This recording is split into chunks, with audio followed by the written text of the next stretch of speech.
लोकसभा चुनाव की तैयारी पूरा गर्माहट के साथ लगातार बढ़ता जा रहा है और साकेत शुक्ला हैं, कांग्रेस के नेता हैं और थोड़ा सा इनसे बात करेंगे कि जो 400 के पार जो चल रहा है, जो शपथ और मोदी की गारंटी, वो जो मोदी की गारंटी है इस बार फेल होगा या पास होगा, ये बताइए। आप कांग्रेस के नेता हैं, मोदी की गारंटी क्या है 400 पार?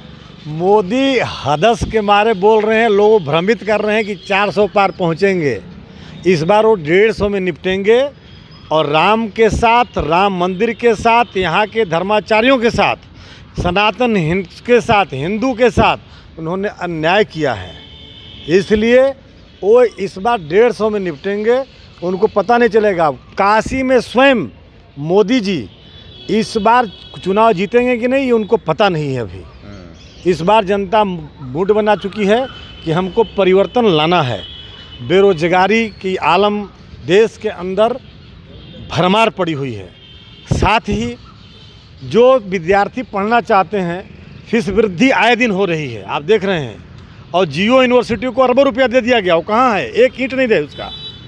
तो इन चीज़ों को देख करके, साथ ही आप रोज़मर्रा की जो चीज़ें हैं उनकी महंगाई देख लीजिए, महंगाई किस स्तर पे है, किस आधार पे जनता इनको वोट करेगी। इनको जनता खारिज कर चुकी है। 150 पे निपटेंगे इस बार और सरकार इंडिया गठबंधन के देश के अंदर बनेगी, राहुल गांधी के नेतृत्व में सरकार बनेगी और देश में परिवर्तन की लहर है।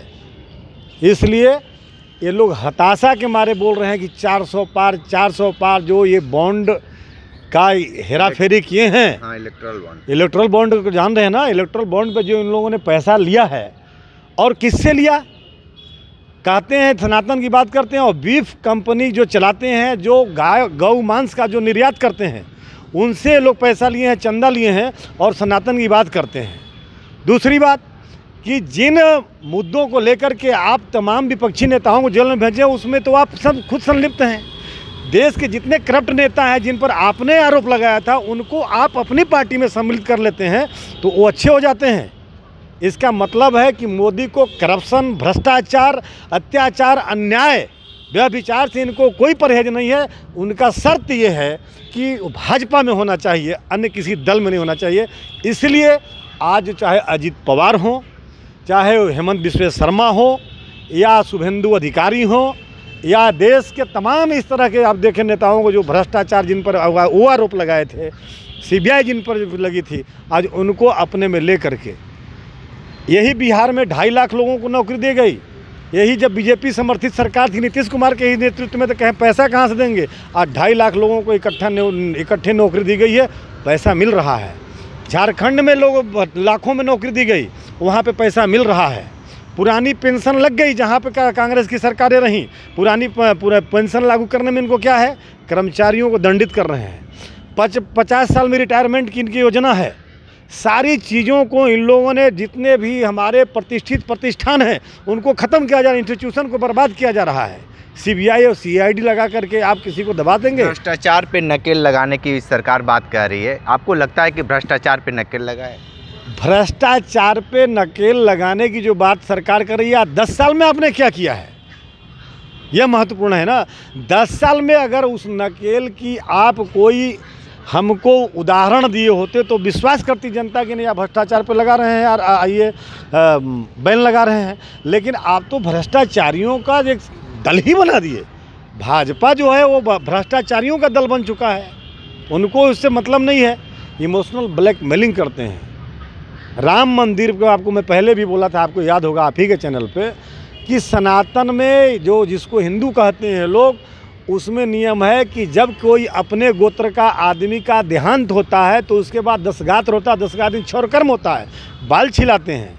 यहाँ तक कि कहीं कहीं जो मुखाग्नि देता है मृत आत्मा को, मृत शरीर को, वह मुंडन करा करके देता है। लेकिन मोदी जी अपनी माँ के देहांत के बाद जाकर मुखाग्नि दिए हैं।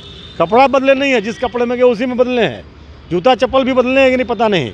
और उसके बाद वहाँ से चल दिए, जल तक नहीं छिड़के, आज तक मुंडन नहीं करा। भगवान राम के मान के आप प्रतिष्ठा कर रहे हैं। मर्यादा पुरुषोत्तम, जिसके आधार पे देश का सनातन हिंदू जो है अपना आधार मानता है, उन्हीं के आधार मान करके, उनके अपना आदर्श मान करके अपने जीवन को कैसे करना उस पर लोग उदाहरण देते हैं। आज उनकी प्रतिष्ठा को आपने अप्रतिष्ठित किया है। ये सारी चीज़ें बदलेंगी, पुनः भगवान राम का प्रतिष्ठा होगी और जो विश्वनाथ कॉरिडोर में तमाम हमारे जो दुर्मुख विनायक और तमाम विनायक थे, जो मंदिरों को तोड़ा गया, जो मूर्तियों को तोड़ा गया, उन तमाम मूर्तियों को पुनः स्थापित किया जाएगा। वहाँ पे सरकार बदलेगी और इनको 400 पार के कह रहे हैं ना, ये अभी भी 150 में निपट जाएंगे और इनको पता नहीं चलेगा कि हम कहाँ, ज़मीन खिसक चुकी है, भाग रहे हैं बानर बनकर यहाँ से वहाँ, उनको पता नहीं चल रहा है कहाँ पे है। तो आप कांग्रेस नेता साकेत शुक्ला जी को सुन रहे थे, बहुत सारी बातें बताए हैं, विशेष रिपोर्ट कर रहे थे। तो हमारे साथ बने रहिए न्यूज़ बकेट के साथ, हमें दीजिए इजाजत, नमस्कार। पेश है न्यूज़ बकेट हिंदी मासिक पत्रिका। पढ़ें इस महीने की पूरी खबर विस्तार से हमारे न्यूज़ बकेट की मैगजीन में। हमारी ई मैगजीन को मुफ्त में पढ़ने के लिए अभी लॉगिन करें www.newsbucket.in पर। इसके अलावा रोज की ताज़ा खबरों के लिए हमारे YouTube चैनल को तुरंत सब्सक्राइब करें।